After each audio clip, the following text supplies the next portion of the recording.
Happy Mother's Day, everyone. Happy Mother's Day to my mother. I love you, Mom. Let's celebrate mothers today. Let's celebrate mothers today with the film Crappy Mother's Day.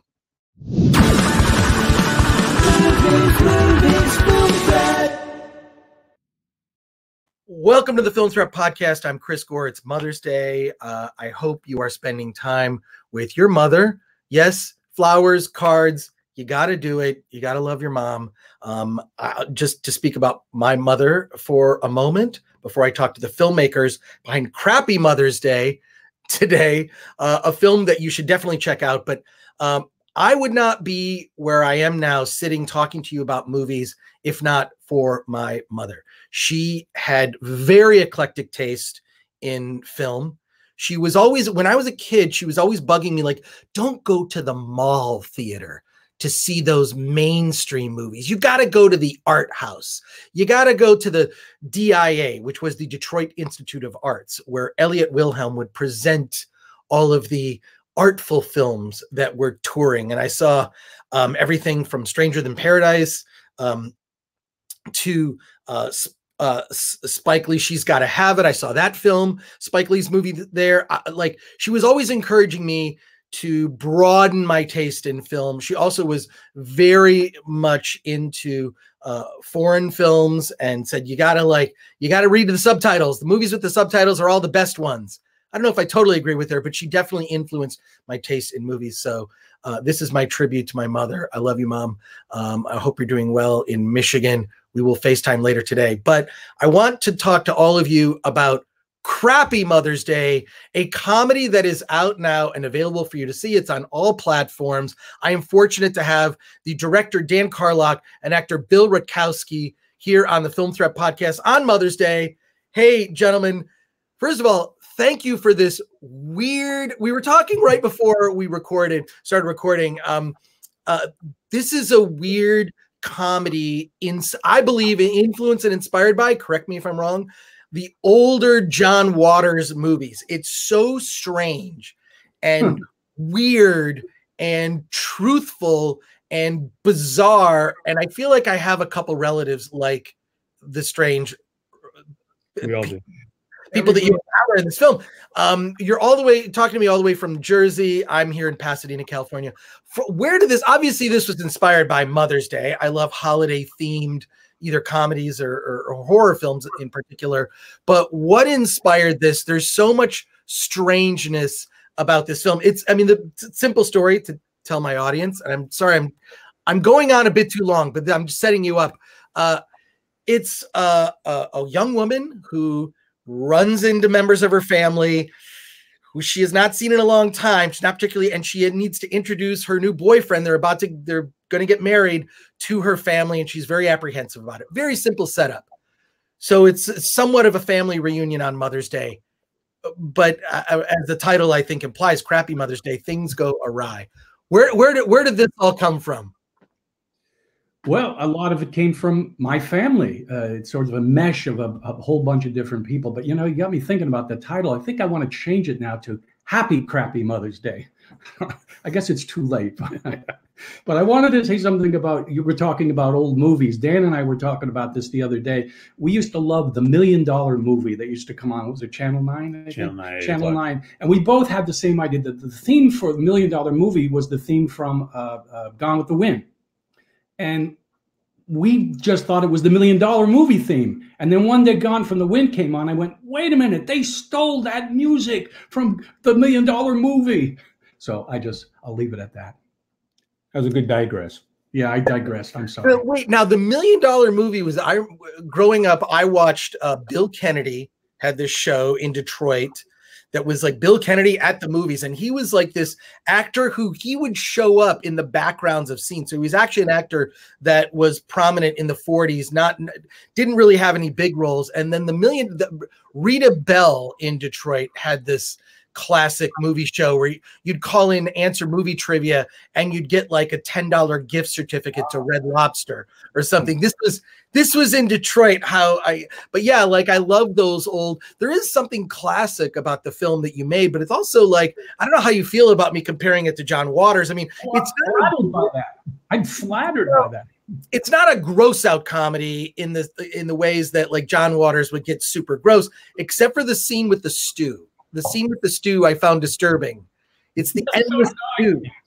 You know, the hard part, after we finished that scene, just in case we needed it again, I left it out.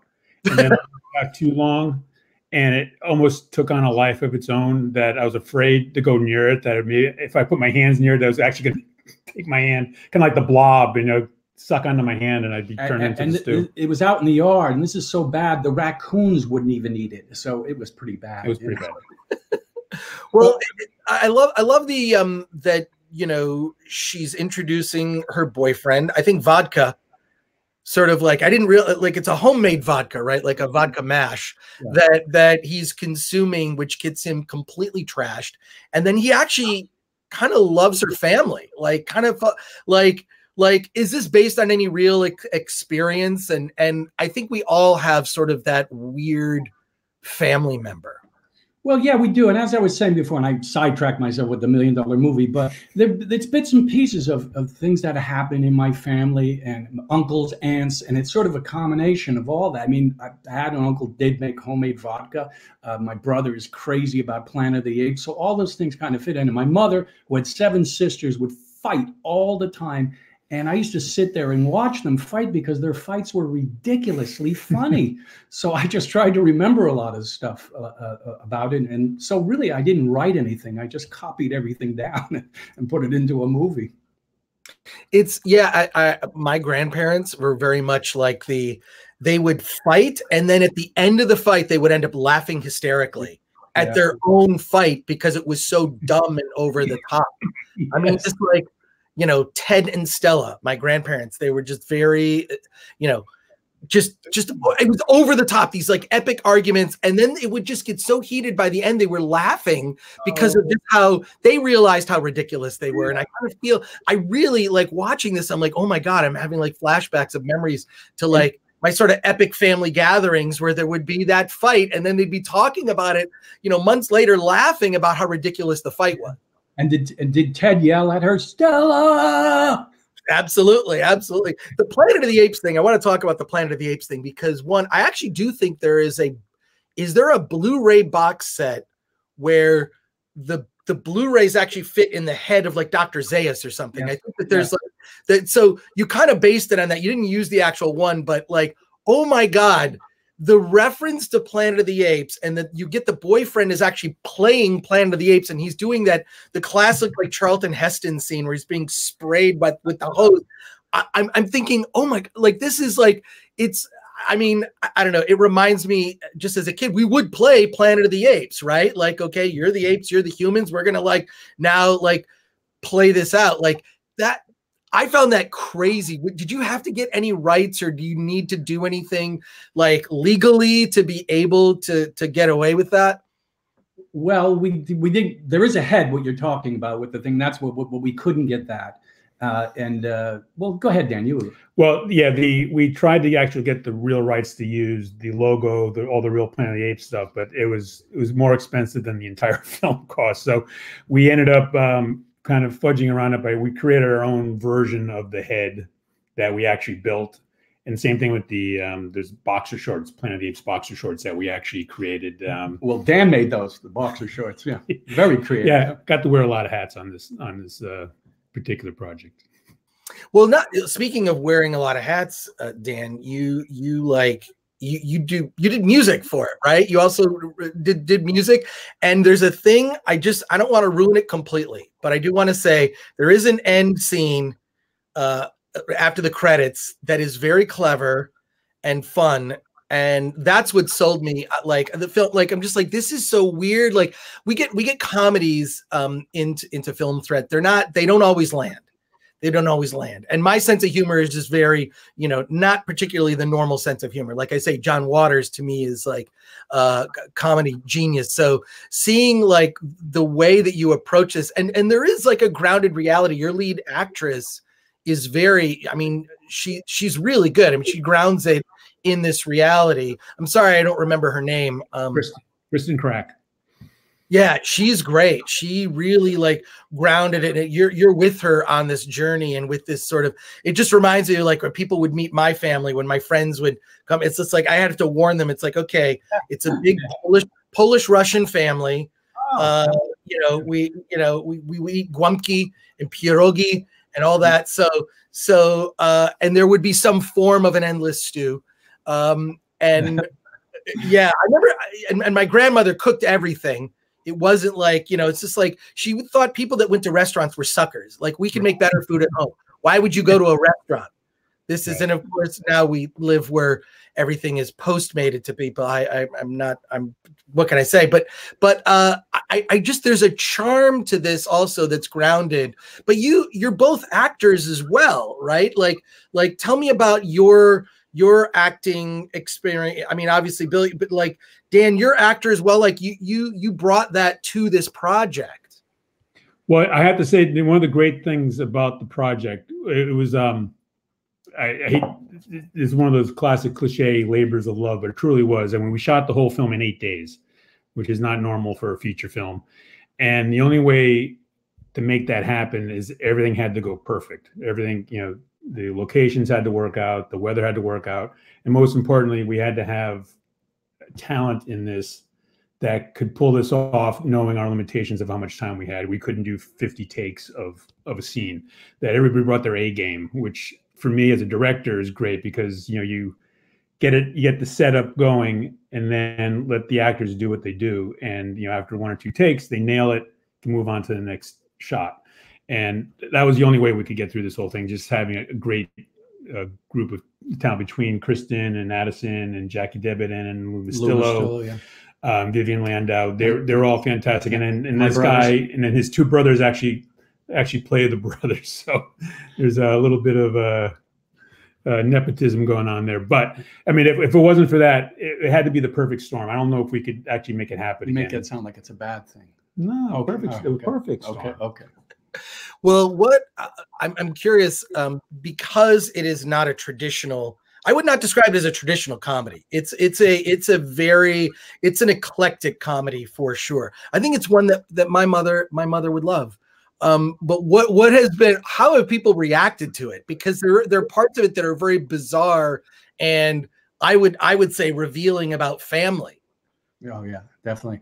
Well, a lot of people ask, why Planet of the Apes? Why how did that work in there? And simply because I have a brother that's obsessed with it. So I thought it's just very funny that a middle-aged man would be so obsessed with Planet of the Apes. And it's, you know, people go crazy for Star Wars and other big movies, the Marvel comics and all of that. There's this like cult following for Planet of the Apes, and they're all a little crazy, I think. Are we crazy for loving Planet of the Apes? I'm one of those people. Yeah. I love the original with Charlton Heston. I think that movie is such a classic. There's so much going on underneath the surface of that film philosophically. I think there's way more to it.